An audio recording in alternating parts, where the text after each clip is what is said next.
Munyemerere mbasuhuze nongere mbahe ikaze kuri channel Bigerezo TV, babwire ngo muri inshuti zanjye mbasuhuze rwose mvuge ngo umwaka mushya muhire. Nari maze iminsi nshyiraho ibindi biganiro ariko numvise kuri uyu munsi nshaka konza tuganire ijambo ry'Imana Imana ishyize ku mutima. Mboneraho no kubasuhuza, suhuze abakunzi banjye ba channel Bigerezo TV aho boherereye hose, ari abari mu Rwanda, abari muri Afurika yose, cyane n'abari mu ntara ya diaspora, ndavuga bari muri Amerika, Aziya, Oceania, Australia ndetse n'umugabane wa Europe. Mbasuhuze mbabwira ngo muri inshuti z'akadasohoka kandi tubashimira iteka ko munezezwa n'ibyo tubagezaho. Nitwa rero Toneste, urashobora kuba wenda iki kiganiro ari ubwa mbere ukibonye cyangwa se ari ubwa mbere ugiye kunkurikirana, ariko reka mubwire ko nitwa Toneste Niyonzima, ni jyewe nyine CEO wa channel Bigerezo TV.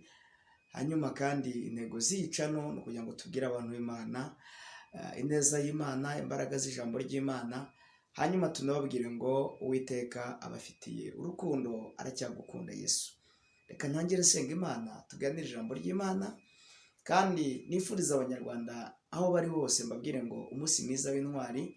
Uyu ni umunsi mu Rwanda rwacu twibuka intwari z'u Rwanda, ni umunsi twibuka abagabo babohoye iki gihugu cyacu kuba dufite amahoro uyu munsi wa none.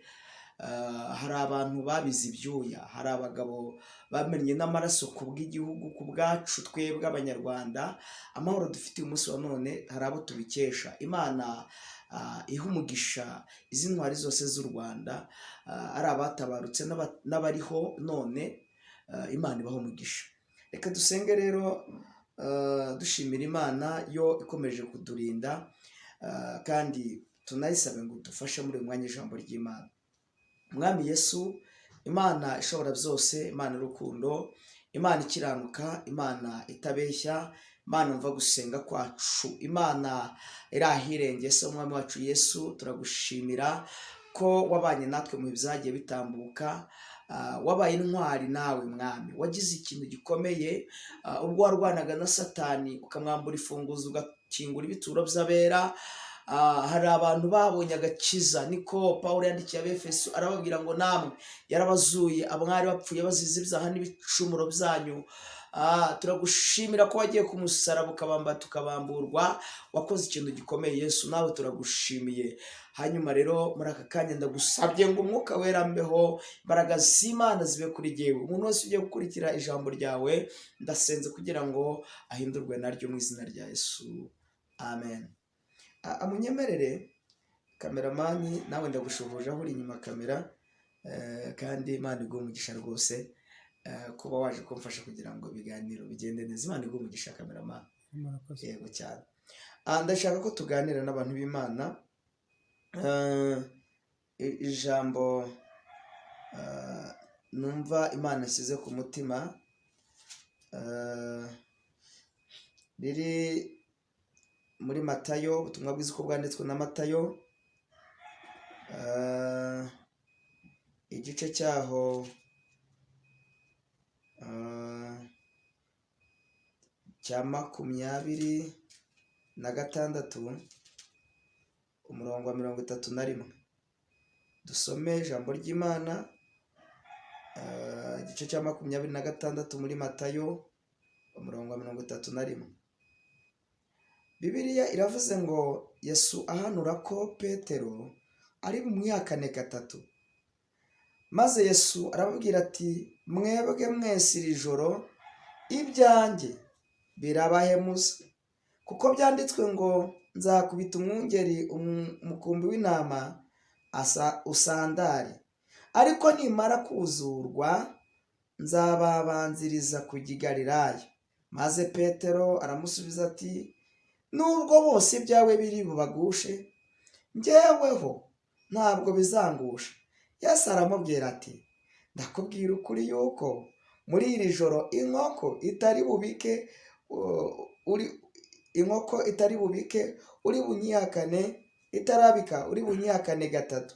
Petero aramubwira ati, naho byatuma mpfana nawe, nabwo sindi bubihakane na hato. N'abandi bigishwa bose bavuga batyo. dusome n'ubundi muri icyo gice 26 umurongo wa 69, 26:69 haranditse ngo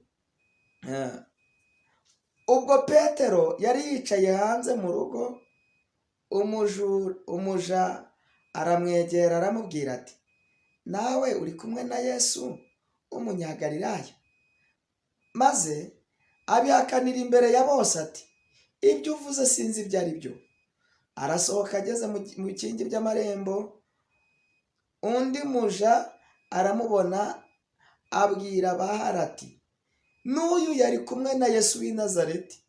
Yongera kubihakana arahira ati, uwo muntu simuzi. Hashize umwanya muto, abari bahagaze aho baraza babwira Petero bati, ni ukuri nawe uri umwe muri bo, ndetse n'imvugo yawe irakumenyekanishije.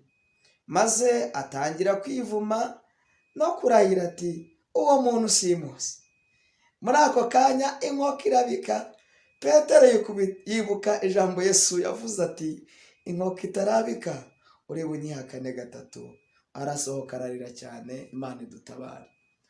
Aha ndagira ngo tuganire ijambo rito rivuze ngo kuba intwari ntabwo ari amagambo. Kuba intwari, kuri uyu munsi w'intwari twibuka intwari zakoze igikorwa gikomeye zikarokora igihugu cyacu. Uyu munsi wa none tukaba turi mu gihugu gifite amahoro. Ntabwo bakoze mu magambo gusa, babishyize no mu bikorwa, bararwana, bamwe banamenera amaraso, ariko icyo barwaniraga bakigeraho, bashakaga amahoro. Uyu munsi wa none turi mu gihugu gifite amahoro. Kubera iyo mpamvu numvise kuri uyu munsi w'intwari nshaka kubwira abakristo ko kuba intwari atari amagambo, ahubwo biraharanirwa mu buryo bwa gikirisitu. Munyitabe, haleluya. Mu buryo bwa gikirisitu kuba intwari ntabwo bivuze ngo ni amagambo.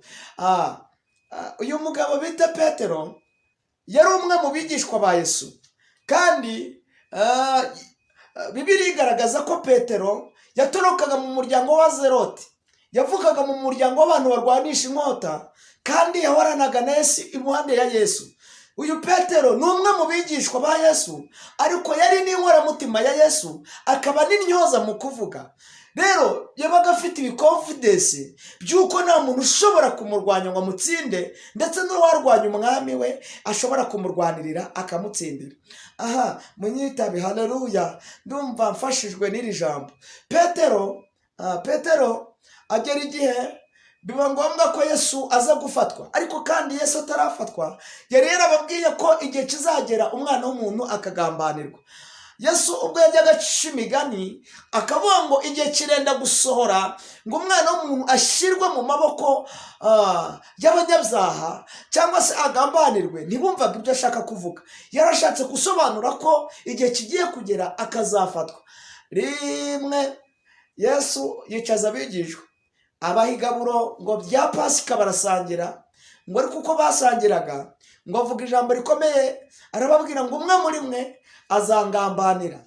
Bose ngo bareba icyarimwe uko bari 12, ngo umwe muri bo witwaga Yuda ari nawe mugambanyi, ngo ahita yitanguranwa aravuga ngo ariko Yesu, kubona turi abantu bawe, turi abakozi bawe, turi abantu watoranije, ni gute umuntu yakugambanira? Yesu aramureba aravuga ngo muhuriza nawe, uwo ndi muhurize nawe ukuboko kumbehe, uwo ni we uzangambanira, kandi muzahita mumumenya. Iminsi irihuta iratambuka. Hanyuma Yesu ngo aza gufatwa, afatwa n'abagome, ajya ku musaraba. Bibiliya ivuga ko Yesu yagiye ameze nk'intama igiye kubagwa. Kubera ubutwari bwa Yesu ntiyigeze asakuza, mu nkoni yakubiswe, haleluya, mu bibazo yahuye nabyo, mu bigeragezo yahuye nabyo, mu rugamba yarwanye rwo gushaka gucungura umuntu, Yesu ntiyigeze asakuza. Yesu yabaye intwari. Ndashimira uyu mugabo Yesu wihanganiye imibabaro. Yabaye intwari ku kigero Yesu ngo bamukubise inkoni yitwa inga, kugeza ubwo iyo nkoni yo bayimukuragamo ngo yamukanaga n'inyama. Yesu yihanganira imibabaro. Misiyo yari yazanye Yesu ko ari ugucungura umwana w'umuntu. Yesu arihangana bintwari, araceceka aravuga ati icyo naje gushaka ko ari ukugira ngo cungure Theo, cungure Jado, cungure Sibo, cungure Everine, cungure Sibomana, cungure Dodoka, mu yandi magambo cungure abana banjye. Nicyo cyari cyazanye misiyo ya Yesu, cyari cyamuzanye ko ari ugucungura umwana w'umuntu. Hanyuma mwibutse ko iyo uzi icyo ushaka ntabwo ufata ibyo ushaka, ibyo ubonye byose, kuko Yesu yari azi icyo ashaka, yemeye kwihanganira imibabaro. Ngo arakubitwa, njya ntekereza kuri iriya kamba ry'amahwa bamushyize mu mutwe, kandi Yesu yararyihanganiye, ngo barimushyira mu mutwe, ngo bamushyize ikamba ry'amahwa mu mutwe, ngo amaraso aratonyonga, ngo ava amaraso menshi, nabwo arabyihanganira, kugeza ubwo abashinyaguzi ngo bafashe inzoga yitwa sipongo. Iyi nzoga ngo yarashariraga, ngo barangize barayimusukisha, ngo bamunywesha sipongo. Mbibutse ko hari ubuyobe bwaje, bamwe muri badashaka gukizwa ngo bave ku nzoga, bavuga ngo na Yesu yanyweye inzoga. Ntabwo Yesu yigeze anywa inzoga, ahubwo barayimusomesheje ari ukumushinyagurira, ariko abintwara arihangana, niyise ku mubabaro kugeza ku kigero bamwambura ikanzu ye, barayimwambura, yambara ubusa umwami wacu. Haleluya! Yesu wabaye intwari, ndagushimiye. Yambara ubusa ngo sigarana urubindo, ariko yari afite misiyo. Yesu ngo aragenda, ahageze ku musaraba ngo bamutera imisumari mu biganza no ku maguru. Yesu ngo igihe kigeze, ngo isaha ya 9 nk'iki gihe turi kuganira, ngo umwuka urahera, aravuga ngo data, mu maboko yawe niho nshyize ubugingo bwanjye.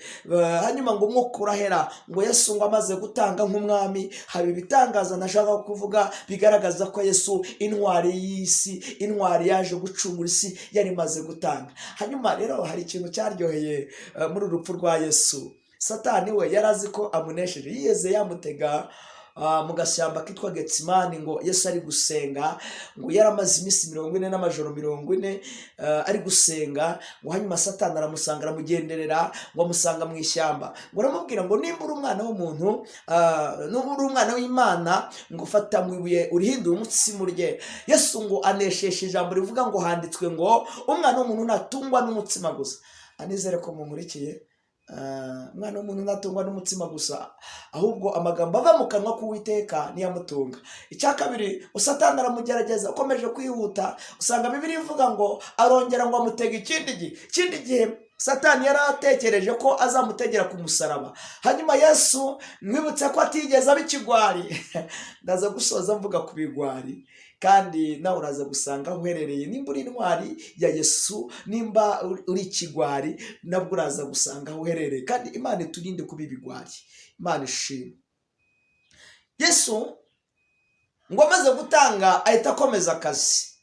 Harabigisha batandukanye, kandi nanjye hari igihe icyo cyigisho nkigira kivuga ngo Yesu ahora mu kazi. Hari umwigisha uvuga ngo Yesu ahora mu kazi. Reka nkubwire ko Yesu ahora mu kazi. Iteka ryose Yesu ahora mu kazi, no mu ijuru ahari ari mu kazi. Mu ijuru ari mu kazi kuva yava mu isi. Yesu nubu aracyakora, yagiye mu ijuru gutegurira abera, aracyategura. Icya kabiri, Yesu yagateretse vino, doke hari vino nshya tuzanywaho. Yaravuze ngo ntabwo nzongera kunywa ku muzabibu umwana w'umugeni nakoye ataraza. Yesu rero ari mu kazi ko gutegura aho tuzarira, ko gutegura aho tuzanywa. Kandi yaravuze ngo mu rugo rwa data hariyo amazu menshi, ubu ari kurimbisha inzu zacu tuzabamo. Imana ishimwe. Nagira ngo nkubwire ngo Yesu ahora mu kazi. Imana ishimwe. Aha, tugaruke gatoya. Yesu ngo arapfa, amaze gupfa ajya ikuzimu. Yari yabwiye abigishwa, arababwira ngo jyewe nzasenya, birashoboka ko ntasenya. Muri confidence za Yesu yigisha abigishwa, arababwira ngo jyewe Yesu mfite ubushobozi bwo gusenya urusengero umunsi umwe, nkarwubaka mu minsi 3. Abigishwa ntibumva icyo avuze, ariko yari guca amarenga ko bashobora kumwica ku munsi wa mbere, ariko agashobora kuzuka mu minsi 3. Niko byagenze rero, arapfa, aragambanirwa na Yuda, agera ku musaraba arapfa aratanga. Mu yandi magambo mu kinyarwanda cyiza, umwami ntapfa aratanga, kuko ari umwami w'abami. Yesu yaratanze ngo atange. Rero akomeza akazi ko gushaka gucungura umuntu, aravuga ngo icyo nashakaga, inkoni nakubiswe, ukuntu nacumitswe icumu mu rubavu, bakanyica bakancira amacandwe mu maso, ntabwo nshobora kurekeraho, reka njye guhangana n'umubi. Aragenda ngo arwana na Satani. Umunsi wa mbere ararwana, umunsi wa kabiri ararwana, ku munsi wa gatatu ngo yambura ifunguzo Satani, ngo arangije aramuboha. N'uyu munsi wa none Satani aracyaboshye. Haleluya! Ngo uretse kwivugavuga gusa nk'intare yo mu ishyamba, ariko abahanga bavuga ko ubundi Yesu yakoze ikintu gikomeye, yamwambuye ifunguzo, ngo arangije ngo afungura ibituro by'abera. Aha ni itorero ryazamukiye, aha niho Yesu yazamuye itorero. Twazamuwe mu buryo bw'umwuka. Haleluya! Yesu aratuzamura ngo natwe ubu twicaye mu buryo bw'umwuka, ngo twicaye impande ya Data. Imana ishimwe. Ndashimira Yesu, yakoze ikintu gikomeye. Ndumva afashijwe n'iri jambo. Hanyuma Yesu ngo arangije ngo akingura ibituro by'abera. Imana ishimwe. Nari kuvuga ku butwari bwa Yesu. Ngaruke gato ku ijambo twasomye ryavuze ngo ryari rifite intego ivuga ngo kuba intwari ntabwo ari amagambo. Mbivuze ibintu byinshi kugira ngo mwumvise ko Yesu misiyo ye yagezweho. Yacunguye itorero, icyo yari yaje gushaka yaragikoze, yaraducunguye, natwe yaratuzuye abari bapfuye bazize ibyaha n'ibicumuro. Imana ishimwe. Wumva ahantu uherereye, aho uri, mubwire ngo Yesu yaragucunguye, kandi tumushimire ko yakoze ikintu gikomeye. Yesu ahari ndagushimiye. Ushimwe, ushimwe, ushimwe. Twaganiriye ijambo riri mu butumwa bwiza uko bwanditswe na Matayo, igice cya 26, twasomye umurongo waho 26, umurongo wa 31. Yesu ngo amaze gutanga ifunguro, bataramufata ari gushaka kubasezera, yababwiye ibintu bibiri bikomeye. Arababwira ngo rega ari guca amarenga ko azafatwa, nimureke dusangire ifunguro rya nyuma, kandi mbabwire ko umuntu utazarya umubiri wanjye atazabona ubwami bw'Imana, kandi utazanywa amaraso yanjye rwose uwo muntu azaba atakubona ubwami bw'Imana bimugoye. Yesu atangira kubigisha, noneho uko yababwira ngo bajye bakora ifunguro ryera, abigishwa baraho bibaza buryo ki ashobora kuba ari we mutsima.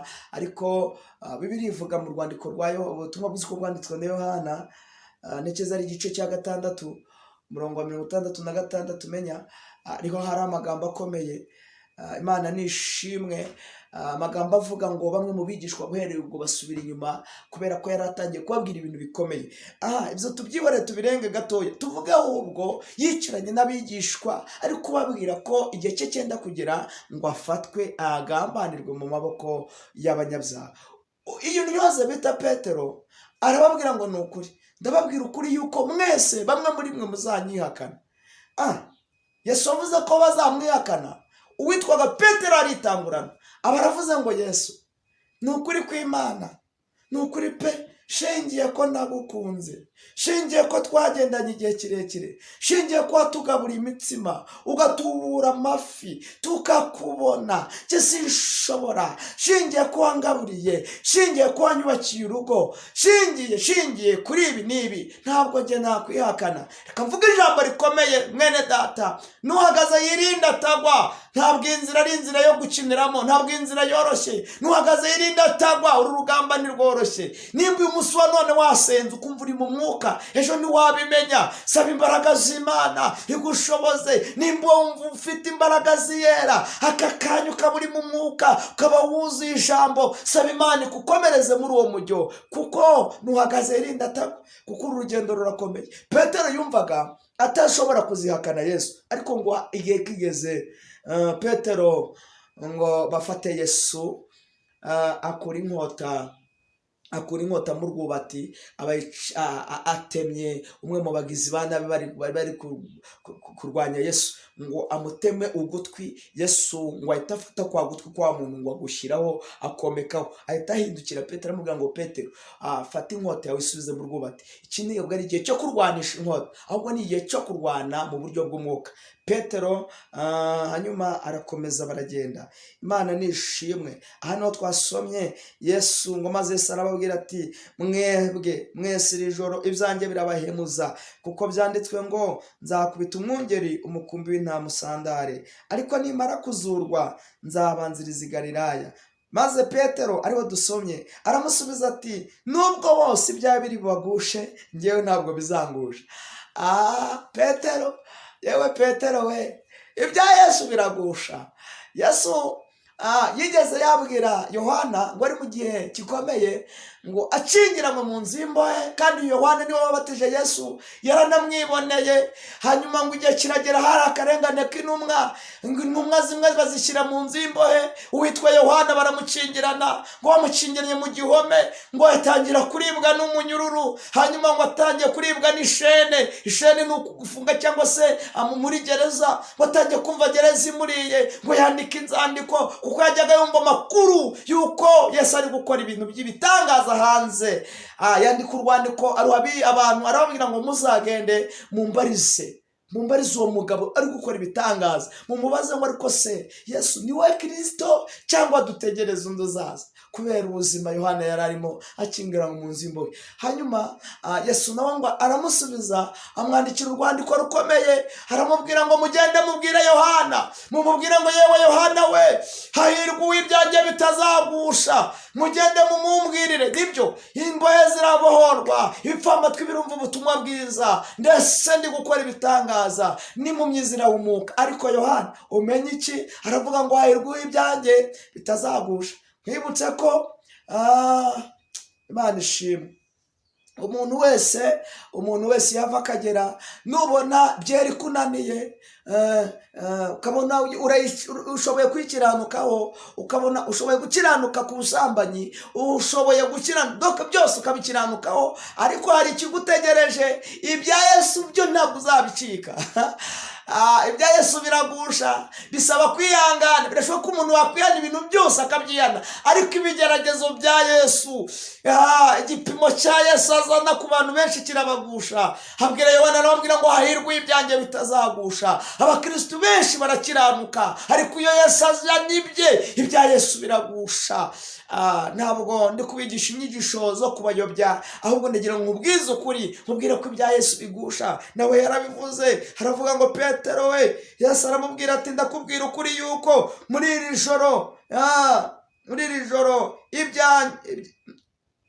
ibyanjye biri bugushe benshi.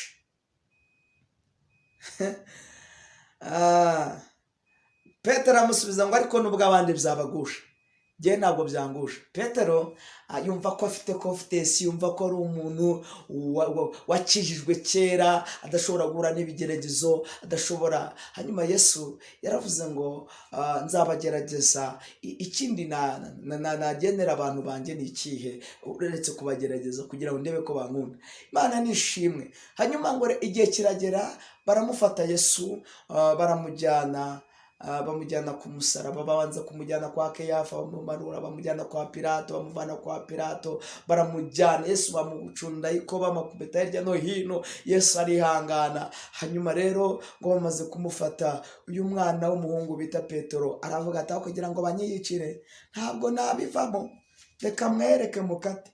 Niwo Yesu ubutumwa bwe yavuze ngo inkoko itarabika. Petero we ndakuzi neza, nubwo mureba ko wigira umuntu ushoboye, ariko ndakureba nkabona uri umunyantege nke, uraza kunyihakana.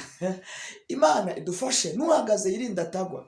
Nshuti bavandimwe, aho muherere mu bihugu bitandukanyemo, uyu munsi wa none nubona wuzuye imbaraga z'umwuka wera, saba Imana igukomereza amaboko, saba Imana ikurengere, saba Imana ikurinde, saba Imana ihagararire nawe. Nuhagaze yirinda atagwa. Uru rugamba ntirworoshye rwo gukiranuka no kwegera Yesu. Petero rero ngo inkoko, Yesu yaramucira umugani, aramubwira ngo ndakubwiza ukuri, nubwo uvuze ko ibyanjye bitakugusha, ndakuzura umunyantege nke.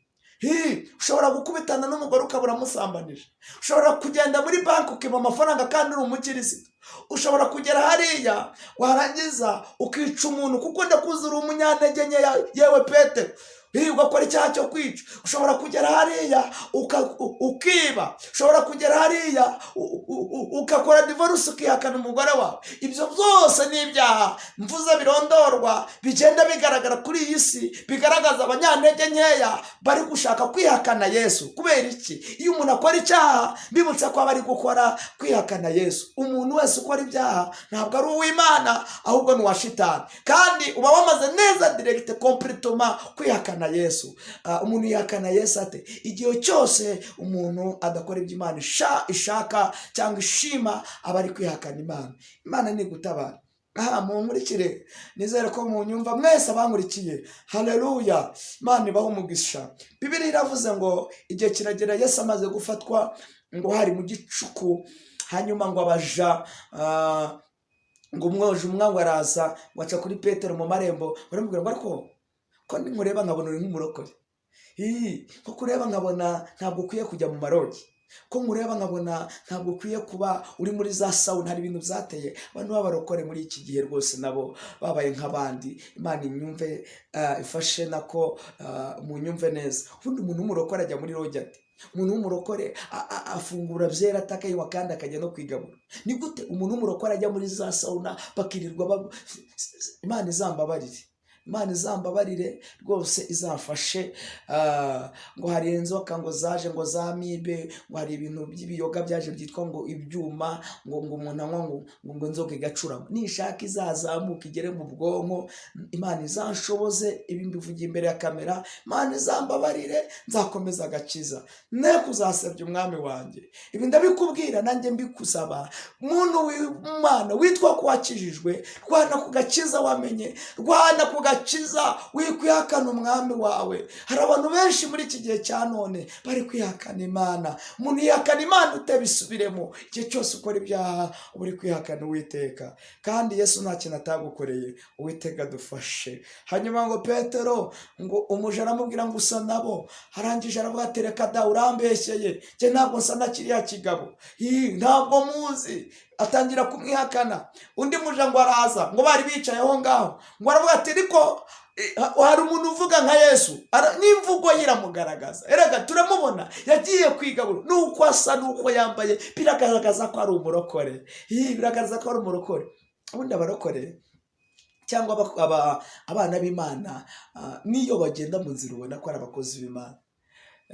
Niyo yicaye no muri bisi arimo, no mu kazi aba arimo, ubwiza bw'Imana bumugaragaraho, icyubahiro cy'Imana kiba kimugose. Hanyuma Yesu yari yamubwiye ko azamwihakana. Inshuro ya kabiri aramwihakana. Ubwa gatatu baraza baramubwira ngo wowe imvugo yawe Petero, imvugo yawe iragaragaza ko uri umukozi w'Imana, iragaragaza ko uriya mugabo muziranye. Aravuga ngo ni ukuri, ntabwo uriya mugabo muzi. Tekereza Petero wabanye na Yesu. Ibaze Petero wariyigaburo. Lastiko benestik fayadra. Imana nidutabare. Petero wakoreye Imana, hagera igihe aracogora, yihakana Yesu. Ibya Yesu biramugusha, ubwoba buramufata. Ariko Petero nawe siwe, kwari kugira ngo ubuhanuzi Yesu yahanuye busohore, ngo inkoko ihita ibika amaze kumwihakana inshuro ya gatatu. Ngo Petero yumva inkoko irabitse, ngo ahita agenda yikubita hasi, ngo aravuga ngo Uwiteka umbabarire mwami wanjye. Ararira aravuga ngo mwami, nari nzi ko ndi intwari, none mbaye ikigwari. Ubugwari buramfashe. Tugira ibigwari muri aka gakiza. Umuntu akagufatirana ngo aguhe akazi ariko musambane, ubwo ni ubugwari. Imana ikurinde ubugwari. Kuba intwari rero ntabwo ari amagambo. Kuba intwari ntabwo ari ukuvuga ko uvuga ngo jyewe ndakijijwe. Oya, ubutwari bugaragazwa n'ibyo ukora. Tugende gusenga Imana.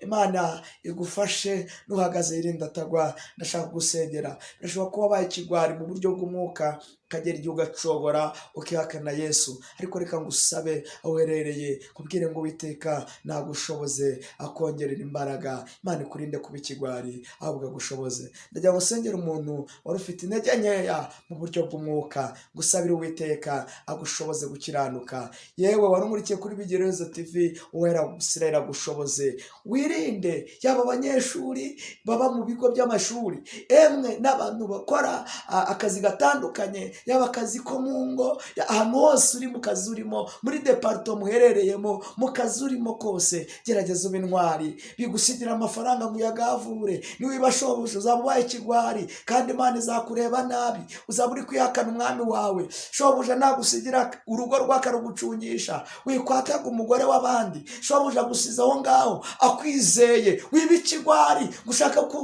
kujya kugusha umugore nyokobuja. Hoya, twagiye twumva Bibiri tugereranije umugabo bita Yosefu, shebuja Potifari yaramugabiye ibye byose, n'urugo yararumweguriye, ariko amubuza umugore we. Hanyuma igihe kiragera umugore ashaka kumwifuza, uwo bita Yosefu aranesha. Ariko hari abasore benshi, hari n'abagabo benshi babibigwari, kwihangana hariya ntibaharenge. Imana nigushoboze. Ndashimira Imana, Imana yamfashije mu myaka 5 yose nabayemo mpfakaye, si ukwiyemera, narwanya urugamba. Imana iranshoboza, ndwana intambara nziza yo kunesha icyaha. Yesu aramfasha, ndongera ndasezerana.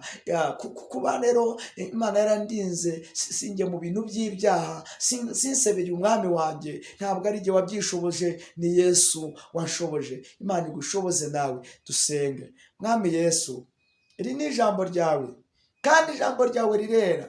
Ndagusabye, sengera aba bantu bose bari bankurikiye kuri Bigerezo TV, ubafashirize, ubahe umugisha, ubashoboze, ubahe imbaraga. Twe kukwihakana muri iki gihe, uturinde ubugwari, intege nke zadufata. Ntabwo turava mu isi, yego, ariko kandi ko umuntu ari mu isi ntibivuze gukorera ibyaha mu isi, ahubwo bivuze gukiranukira ahari ibyaha. Kigaragaza ko umuntu agukunda, kigaragaza ko umuntu ari umukirisitu, ni uko akiranukira ahakorerwa ibyaha. Turagusabye Mwami, tugusabye ijambo, turagusabye Mwami, tugusabye inkomezi, tugusabye umwuka wera, imbaraga z'Imana zijye zidushoboza, uduhe gukiranuka ahere n'ahatiherereye, aho abantu batureba n'aho batatureba, kugira ngo izina ryawe ridatukwa ku bwacu. Nudukomereza amaboko, udushoboze gukiranuka. Wakoze Mwami, kushoboje kuvuga iri jambo ryawe, abantu bose bazaryumva rizabagira umumaro, mu izina rya Yesu, amen. Reka mbasezere, mbabwire ngo Imana umugisha, ariko kandi nabasabe ngo